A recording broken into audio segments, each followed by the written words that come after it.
Hey everyone, and welcome back to the channel.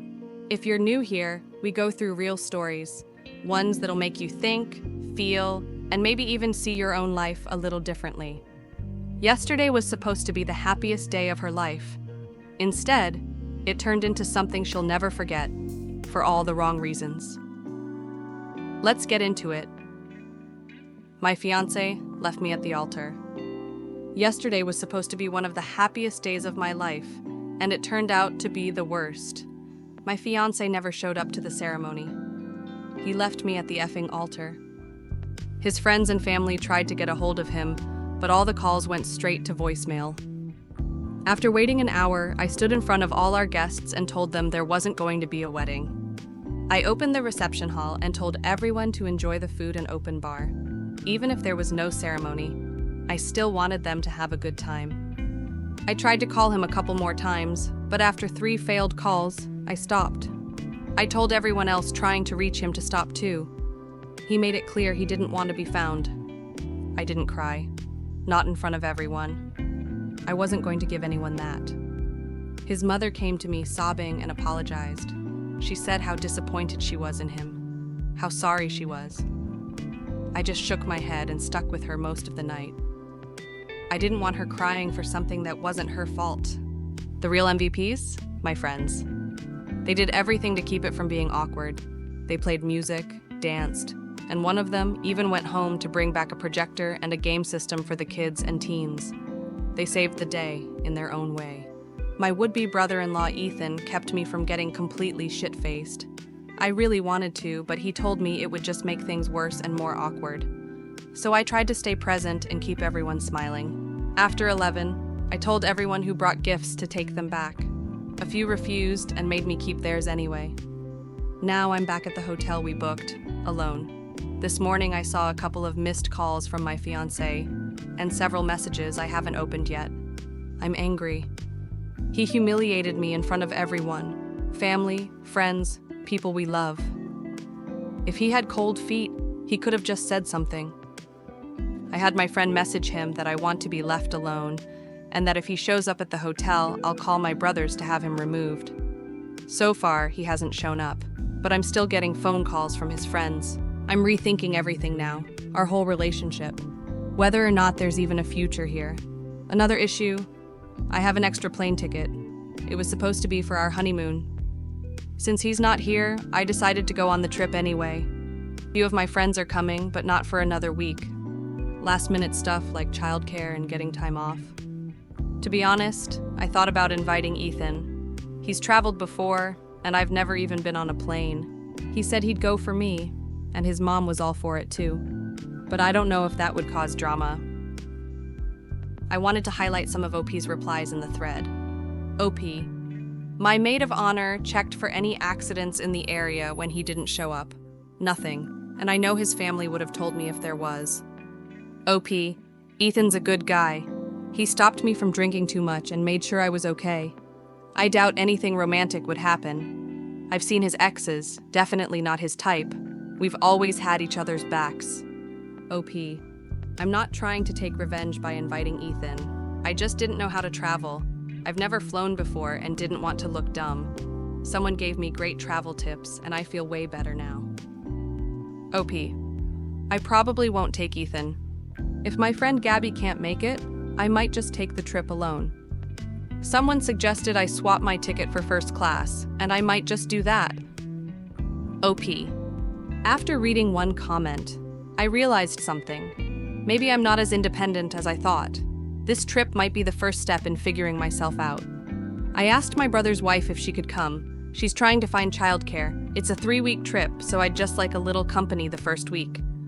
A few days passed and OP came back with an update. Because as much as she tried to move forward, those unanswered messages were still hanging over her.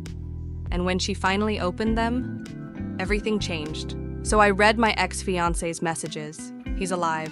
He wasn't in an accident. The reason he didn't show up? He found out he has a kid. His childhood sweetheart showed up with a child a couple weeks ago. His best man knew, but didn't tell me. My ex didn't want anyone to say anything until he was sure. Apparently, he found out the day of the wedding. He says he felt so guilty he couldn't go through with the ceremony. Said he's always wanted a family, and now part of him wants to make things right and raise his son. So, screw the last 3 years, right? I don't know if that means he's going back to his ex. He says he wants to talk, but honestly, I'm done. I think this is just an excuse to get back with her. I don't believe he ever got over her. He sent me a picture of the kid. I even checked his mom's Facebook for old photos. There's definitely a resemblance.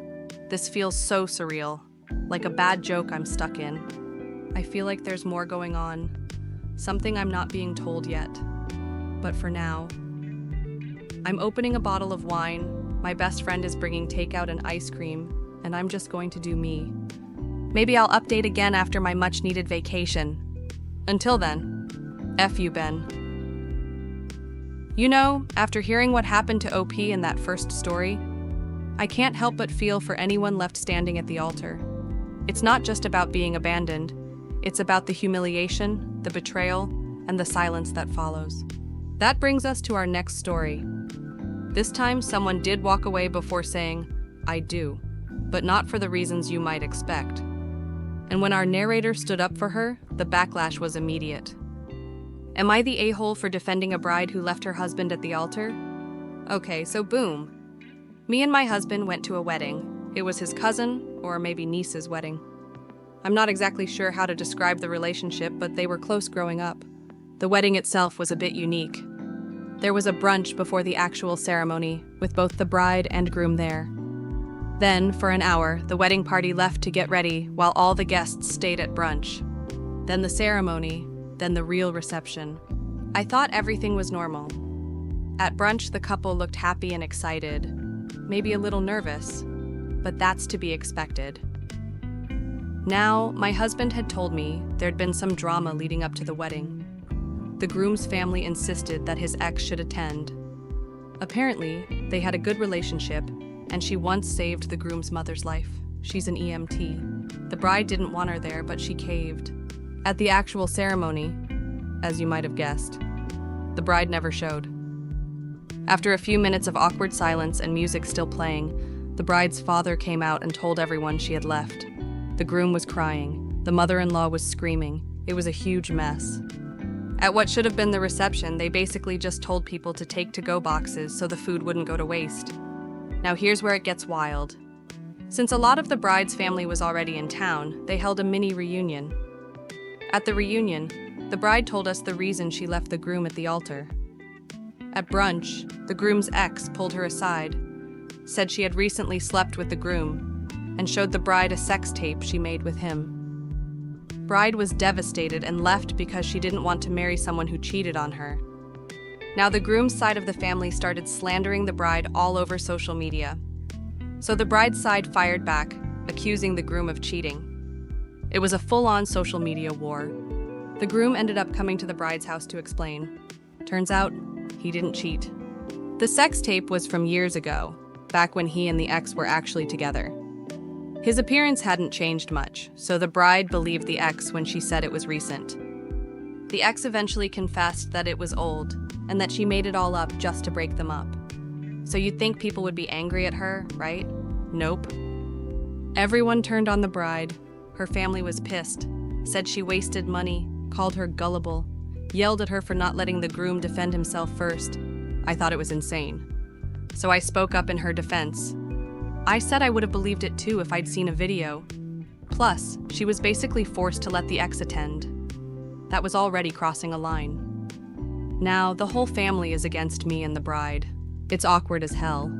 Everyone's being cold. My husband's upset too. He says it feels like if someone accused him of cheating, I'd just take their word for it, which I think is completely unfair. Mini update. So my husband came back to the hotel and I showed him this post because he knows I like using Reddit. I mentioned a specific comment where someone asked, "How do we know for sure that the tape was old? What if the groom and the ex are covering up a recent affair?"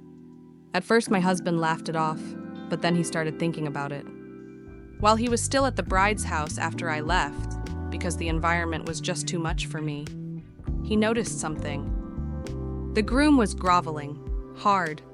Like even though he'd been cleared by the ex's confession, he kept apologizing. My husband thought that was odd, said the groom was usually the high horse type, never apologizes for things that aren't his fault. So now my husband thinks it's plausible that the groom actually did cheat, and this was all just a cover-up. He's not bringing it up though, because tensions are already through the roof.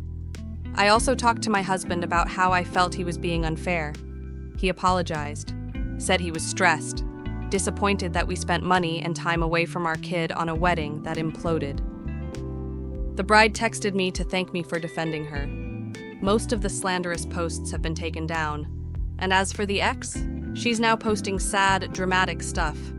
Heartbreak quotes, Bart Simpson memes, at her big age. Then the groom's mother pulled up to the bride's house after I left, threatening to burn the place down. She was furious that her son got humiliated over a lie, especially at such a big wedding with all his coworkers present. I'm probably forgetting something. It's been a long-ass day. Edit plus question. Some people are saying I should show this post to the bride. I'm not sure. I don't know her super well, and I don't know how she'd react to me putting her business online. But maybe she'd appreciate knowing that most people are actually on her side. Then again, I don't want her to see the conspiracy theory bit about how the groom might have actually cheated. There's no proof, just a gut feeling and some weird behavior. Should I show her? You never really know what someone's going through behind the scenes. Whether it's a runaway groom or a wedding wrecked by lies, these stories remind us how quickly things can fall apart. If you've ever had to walk away from something big, let me know in the comments. And if this one pulled you in, don't forget to like and subscribe for more real stories just like this.